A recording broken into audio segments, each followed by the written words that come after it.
उर्दू कहानी में खुशामदीद। फौजिया को जो भी देखता ही रहता था। 4 भाइयों की अकलौती बहन थी। उसके सब नखरे उठाते थे। वो इतनी प्यारी थी कि उसकी माँ कहती थी कि उसकी शादी किसी शहजादे से होगी। फौजिया की सहेलियाँ उसकी हम उम्र थीं और उससे जलती भी थीं।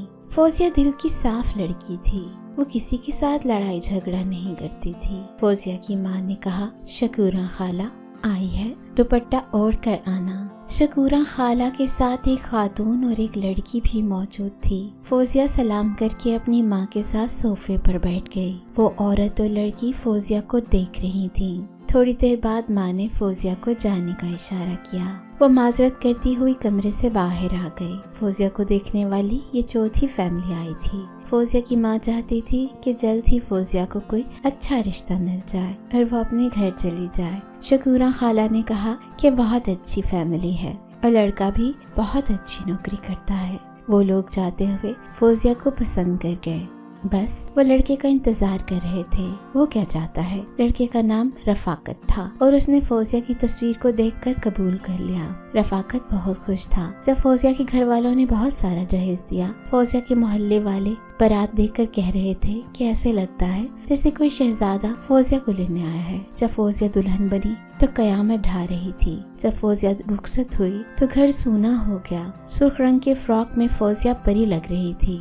फौजिया रफाकत के घर आई तो रफाकत कहने लगा कि मुझे समझ नहीं आती लड़कियां इतना मेकअप और इतना जेवर क्यों पहनती हैं। फौजिया उसी वॉशरूम में गई और अपना मुंह धोकर आ गई। फौजिया ने अपने सारा जेवर उतार कर डब्बे में पैक कर दिया। रफाकत बहुत गुस्से से फौजिया के साथ बात करने लगा। रफाकत अपने मोबाइल में मसरूफ हो गया और फौजिया भी सो गई। रफाकत को एहसास ही न था कि वो मेरी दुल्हन है और आज शादी की पहली रात है। सुबह जब रफाकत उठा तो वो सहन में जाकर अपने भतीजे और भतीजियों के साथ गपशप में मसरूफ हो गया। सास और ससुर कहने लगे कि बहुत खूबसूरत है, लेकिन नखरे वाली। थोड़ी देर बाद रफाकत ने आवाज दी कि अंदर आओ, मुझे कोई बात करनी है। रफाकत ने कहा कि तुम इतना ज्यादा मेकअप नहीं किया करो और परफ्यूम भी नहीं लगाया करो। फौजिया ने सोच लिया कि इस शहजादे के लिए मुझे सब कुछ छोड़ना पड़ेगा।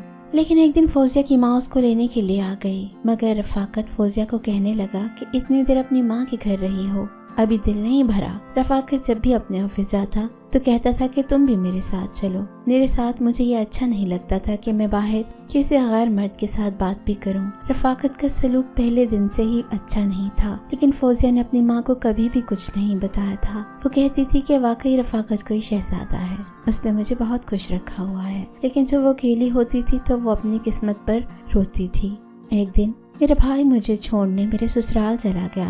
रफाकत ने मेरे भाई को भी बहुत ही बातें कही कि घर का कोई काम नहीं करती, सारा दिन सोई रहती है, मेरा कोई ख्याल नहीं करती। मेरी माँ बूढ़ी है, उसका भी कोई ख्याल नहीं रखती। मैंने शादी इसलिए तो नहीं की थी कि ये सारा दिन यहाँ पर सोई रहे। रफाकत ने मुझे कुछ दिन बाद तलाक दे दी और तलाक के कागजात मेरे हाथ में दिए और मुझे अपनी माँ के घर छोड़ आया। मेरी सहेलियां भी मुझ पर बातें करने लगी कि इतना गरूर करती थी तुम अपने हुस्न पर, लेकिन उस हुस्न का क्या फायदा, तुमको तुम्हारे शोहर ने तलाक देकर घर भेज दिया। तलाक का दाग बहुत बुरा था। मुझे तरह तरह की बातें सुननी पड़ती थी। 2 साल हो गए मुझे मेरे मामू के घर पर रहते हुए। अपने माँ बाप के घर कभी नहीं गई, क्योंकि मैं जब भी वहाँ जाती तो मुझे अपने पुराने दिन याद आने लगते थे। मेरी माँ मेरे लिए तलाक याफ्ता लड़का ढूंढने लगी कि मेरी बेटी का घर बस जाए। एक दिन मेरे मामू ने मेरी माँ को फोन किया और कहने लगी कि आपकी इजाजत हो तो मैं अपने बेटे की शादी आपकी बेटी से कर दूं।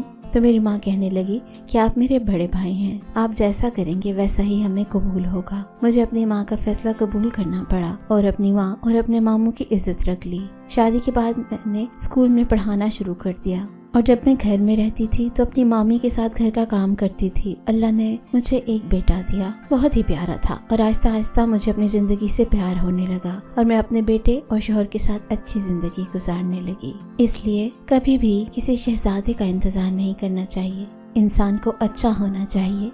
एक अच्छा इंसान आपकी जिंदगी संवार सकता है। किसी का खूबसूरत होना या उसका शहजादा होना ही आपके लिए काफी नहीं होता। फौजिया की जिंदगी भी काम से इंसान ने संवार दी थी। इसलिए लड़कियों को ख्याली पुलाव बनाने से और ख्याली शहजादों के ख्याल सजाने से बाज रहना चाहिए। वीडियो को शेयर कीजिए उन लड़कियों के साथ जो ये सोचती हैं कि उनकी जिंदगी में भी कोई शहजादा आएगा। शुक्रिया।